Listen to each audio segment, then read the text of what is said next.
Good morning, ladies and gentlemen. Welcome back to another episode here on African Confessions. The following story that you're going to be listening to, the first story, it reads like this. Hello, Brother Nashi, how are you? Can you please post my own story as hidden identity? I have come here with my own confession. I need advice from your listeners. So I met my wife here in South Africa. She had been working already here in South Africa, and we both started to stay together. As for my wife, like the salary that she gets, she does not get a lot of money, even me, because I survive on piece jobs. If there is someone that wants to renovate their house, I can go there with someone that has the experience to build the house and other things in the construction industry. I do not have any experience at all, so I do not get a lot of money, and my wife as well, even though we are poor like this. But do you know that we have managed to build a very big mansion back home in Zim, in the most expensive suburbs in Harare, and our neighbors, they think that in South Africa, like, we are working and we earn a lot of money, but yet we did rituals, me and my wife. So this is how it all started. As time went on, me and my wife, I saw that we were not going anywhere. The financial difficulties that we were going through, it was a lot. That was when we made a decision to go and visit a traditional healer. When we went to visit that traditional healer, he will ask you a question and you have to answer it, and whatever that you would have answered, that is what he is going to give to you.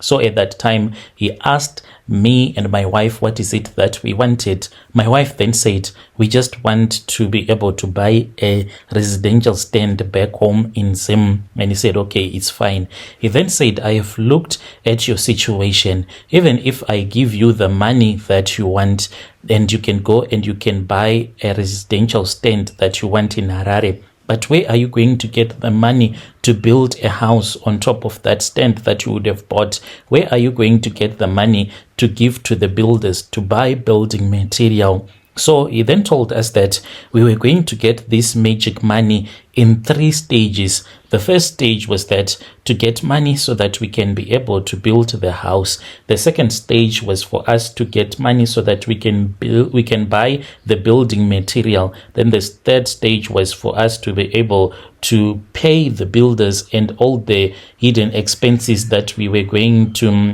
get when we were building the house. We then agreed because we thought that this was a good thing. We were then given some charms, and I was told that these charms that I was going to be given, we were supposed to return back to Zim, and we would go to the village where I was born, and I was supposed to go and drop the charm first at the house of my relative, the one that is very close to me, the one that is closest in my heart. That is what I was told. So the first night I went and I left it at my brother's compound. The next night I took it and I went and I left it at my sister's house. Then on the third night, I went and I left it at my other brother's house. So I did not know that this was a sacrifice that I was doing. My wife, she then picked a bag of money. When she had returned back to Zim, she called me and she told me that she had picked up a bucket that was full of money. I then returned to Zim and I saw that it was quite a lot of money that she had just picked up, and the healer had told us that things were now going to start happening. The money that she had picked up, it was money that had came from his shrine, which was magic money, and we were going to keep on picking money until we would have finished building our mansion like we wanted when we went to his shrine. So we then took that money and we bought a residential stand using that money. From there on, we picked money again and we were told by the healer to buy building material. We bought all of the building material at once. all the building material, from the cement to the bricks, each and every little thing that we were going to use in the building of our house. We bought everything all at once. This is what we did. We approached different hardwares. We would go to one hardware and we would tell them that we want all the plumbing stuff, and we would pay them, and we would tell them that we would come and collect the plumbing stuff later on. We would go to another hardware and we will say that this is what we want for the roofing, for the tiling. So we used different hardwares because it was a lot of money. So after we had paid off for the building material, then we had to look for the builders. We looked for money. This was the money that we paid for the expenses, for the transport, and for the builders until the house was complete. Now the house is complete. The challenge that me and my wife we are facing right now, we can't afford to buy any furniture to put into that mansion. This is like a big mansion. We can never be able to buy furniture to put inside of this house. So it is just an empty mansion. My wife is now saying, let us go back to the traditional healer. When we go back to the traditional healer, this time around, we can sacrifice my relatives. The money that she says we need right now, it is money that we are going to use to buy a car, because we can't have a big house like that, yet we do not have a car. She is saying that let us go back and then we can do rituals and I can kill my own relatives so that we can be able to have money and to start a business. So this is my confession. I need advice from your listeners. If there is anyone who is willing to give me any piece of advice, I would be grateful and I will be following through in the comment section. Dear listeners, right there was a message that was sent to me by one of our dear brother. Let us try to speak with our brother in the comment section. Strange things indeed they do happen in this world. He's saying that in the building of their house, 3 people have already died in order for them to build that mansion. The problem now is that they do not have money to buy any furniture to put into their house. So he is asking for advice. Should they go ahead and then they can do more rituals? Tell me what you think in the comment section. Then there is another message that was sent to me by one of our dear sister. The narration of the message that she sent to me, it reads like this. Hello, Brother Nashi, how are you? Can you please post my own story? I want to help your listeners. If they are facing financial hardships, they should do these things if they are facing financial hardships. And this is my own testimony. I used to be a witch back in those days. I had joined Satanism. There are different types of Satanists, and I was a witch. And I used to be a teacher at the school where I used to teach. There are a lot of kids that I made to join Satanism, the ones that I wanted them to become witches like me. So these are the videos that are always trending at a particular school. You will see that the kids, they will be acting as if they are being possessed by the devil. And what usually happens when these kids start to act as if they are being possessed by the devil, it is because us as witches, we do sacrifice these people, and when we would have sacrificed someone, later on that person can come back to haunt us. When that person would have come to haunt us, then we would send that person to go and to possess some of the students that we would be teaching at a particular school. So that is why you see a lot of demonic activity happening in the schools. So I became a witch, and when I joined witchcraft, I then started to assist people because I was now going to a white garment prophet church. It is easy for a witch to blend into a church where there are a lot of prophecies happen in that church, and in a church where people love to hear prophecies. So now people, they do not care really if that person is using the prophecies that are coming from God, or if he or she is using the spirit of the devil, because the spirit of devil can also give you prophecies. People are now just chasing after someone that can give them a prophecy to tell them what is happening in their lives. So as a witch, I knew how to prophesy. I was also a traditional healer, hiding behind the white garment. So this is what I used to do until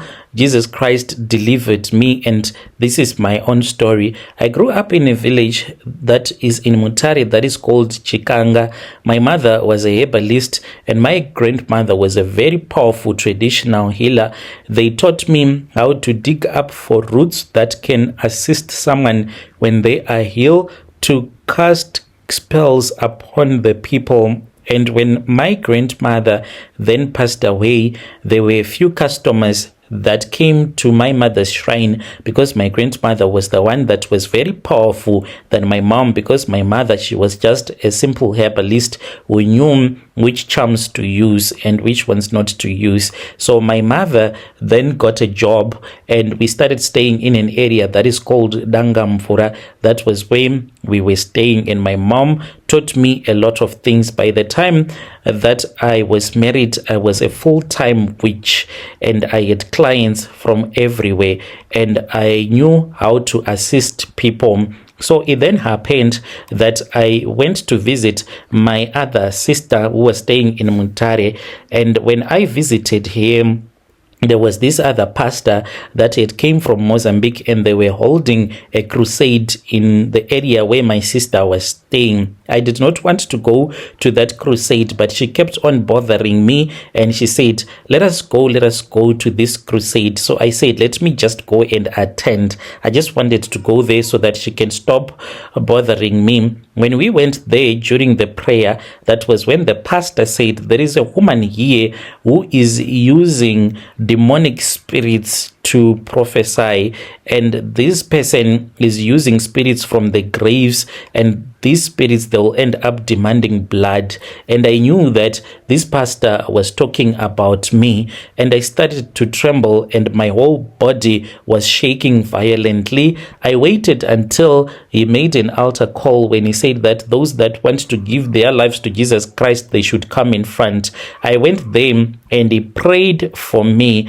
After he had delivered me, I then decided to stop doing whatever that I was doing, bewitching people, and I started to follow Jesus Christ. So there are other things that most of the people do, 5 spiritual mistakes that can destroy your life without you even knowing that the things that I am doing, they are destroying my finances. So in my witchcraft days, I would instruct my clients that would come to me when they wanted to curse their lovers, their friends, their enemies. I would instruct my clients to go and give a gift to your enemy, to your lover, to the person that you wanted to curse. Small things like jewelry, a handbag, a t-shirt, anything that you can put into your house without even thinking twice about this person bewitching you, even money. There are a lot of people that believe that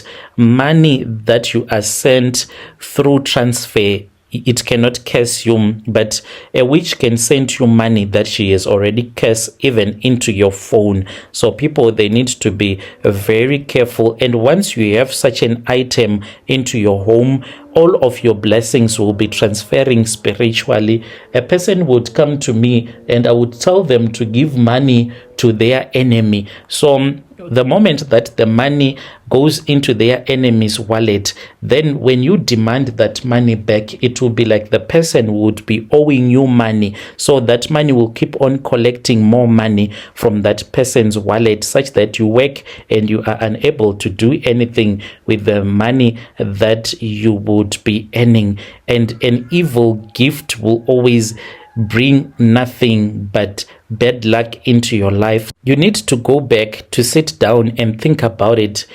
the last time that you received a gift just before your life had become a mess, you should think about that person who gave you a gift. If you still have maybe a t-shirt in your house, burn it. If you still have a gift that you suspect that this one is the one that is causing bad luck, even if it is a car, someone can be gifted a car, but that would become a curse into their lives, not only into their lives, but a curse that will affect the entire generation. So you need to think about the gift that you suspect that is causing all of the financial difficulties into your life. And if you can't remember anymore, you should say this prayer: Lord, if anything in my home carries demonic power, expose it by fire, by your power.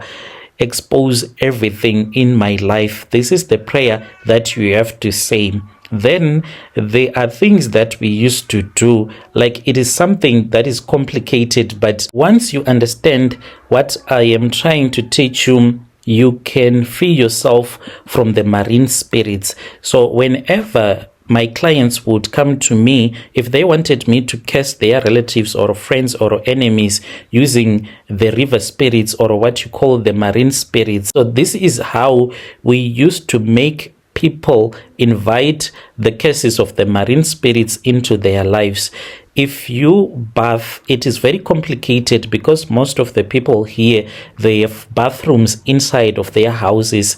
So when you bath, when you pour water on your back, you will be inviting the marine spirits if it happens that there is someone that is cursing you using a marine spirit. So you would be inviting the marine spirits into your home because you are pouring that water on your back, but towards your house. So if you are someone that is experiencing those cases that are caused by marine spirits, I encourage you to bath outside, even only once. And when you bath outside, make sure that you bath and you have your back not towards your house, but your back towards your front gate, so that you do not invite those marine spirits into your house. Because when you pour bath water on your back and you are pouring it towards your house, you are inviting those spirits into your home.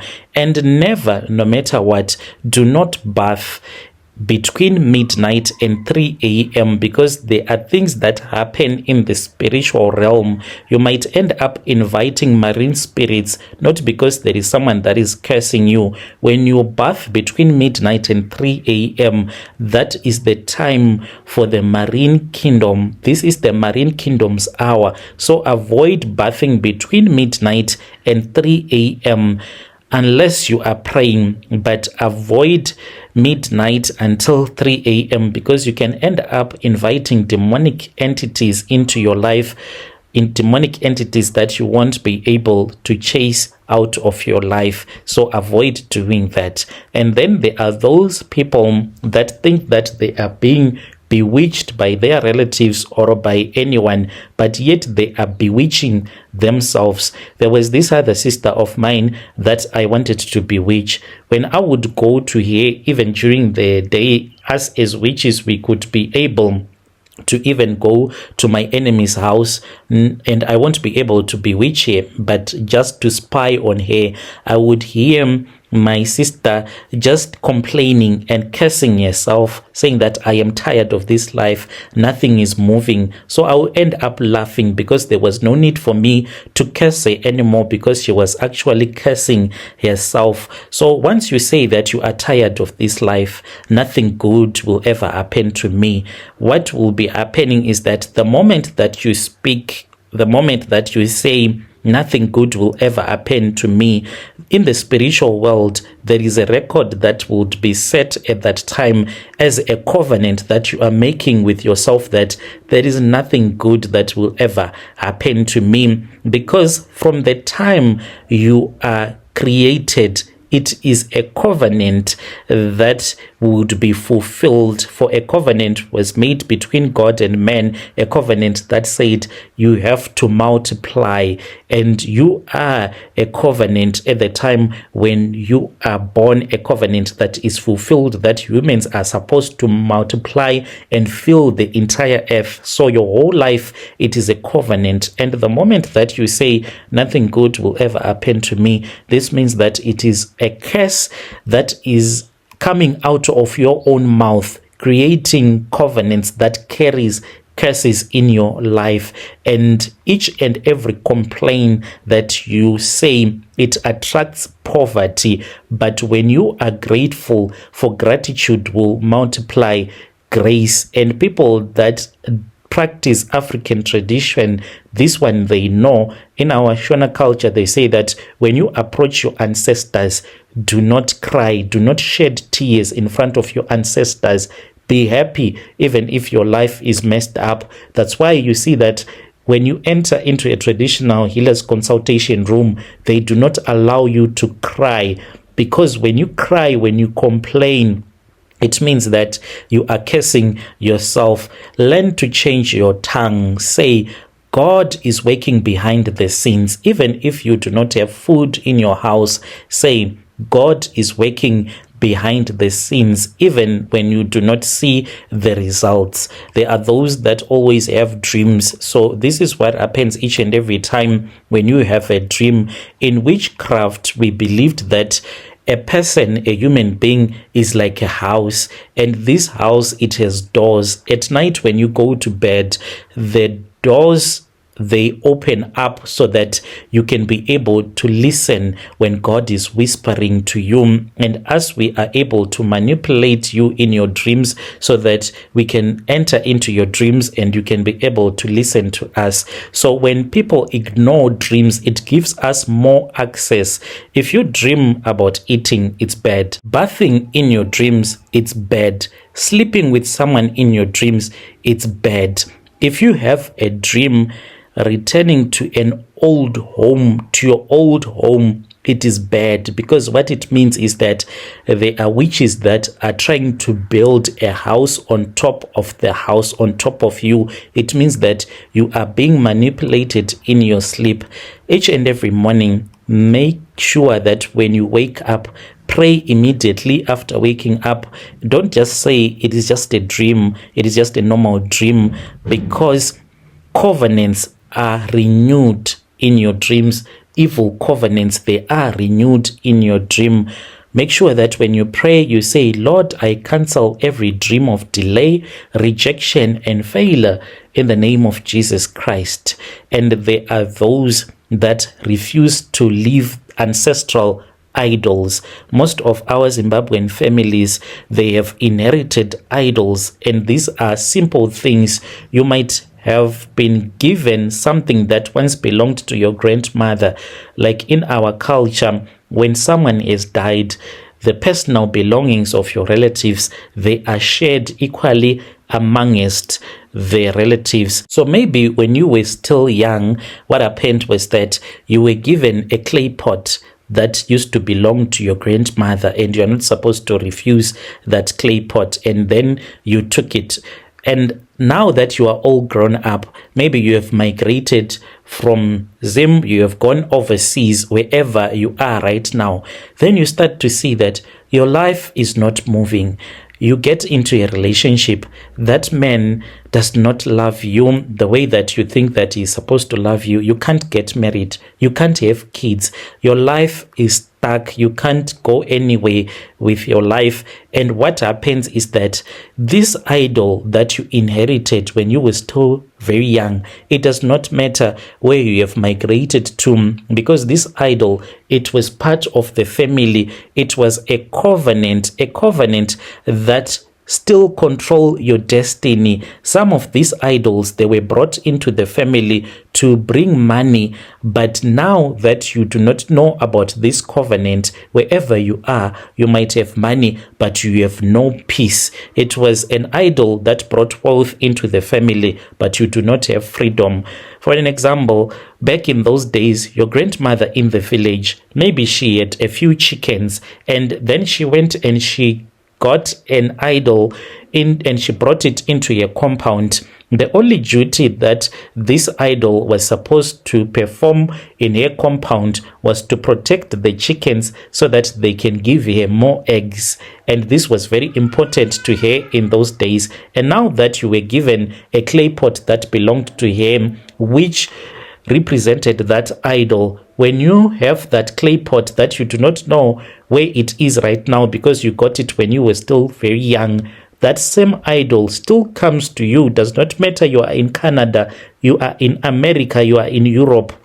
It keeps on standing in front of God and saying that this person does not want to fulfill the covenant that I had with her ancestors. It expects you still to have chickens so that it can protect those chickens from your enemies, from snakes, so that the chickens can give you eggs.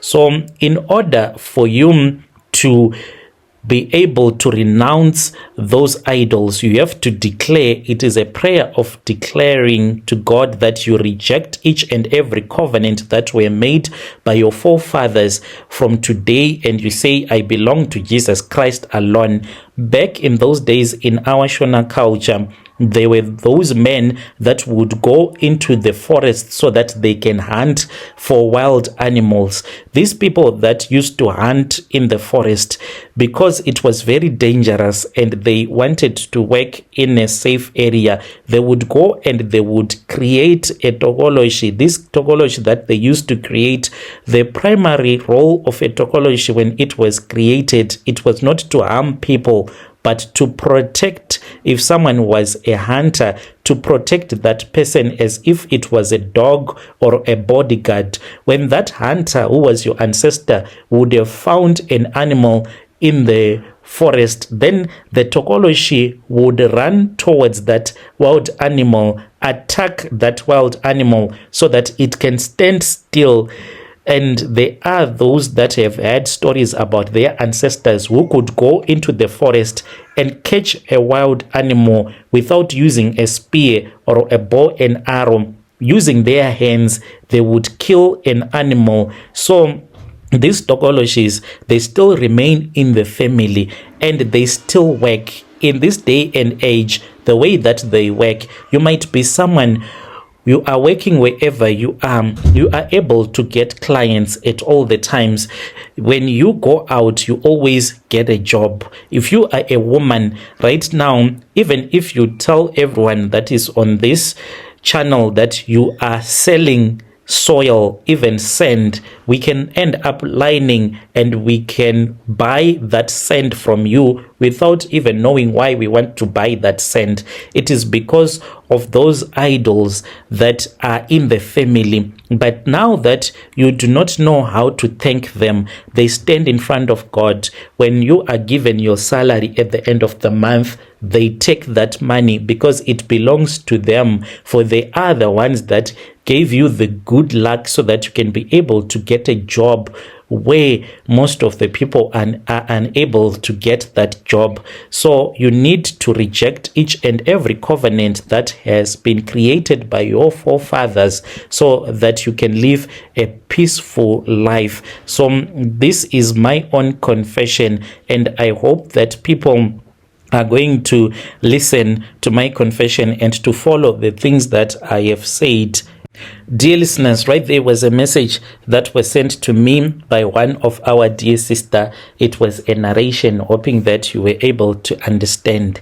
Strange things indeed they do happen in this world. Let us try to speak with our dear sister in the comment section.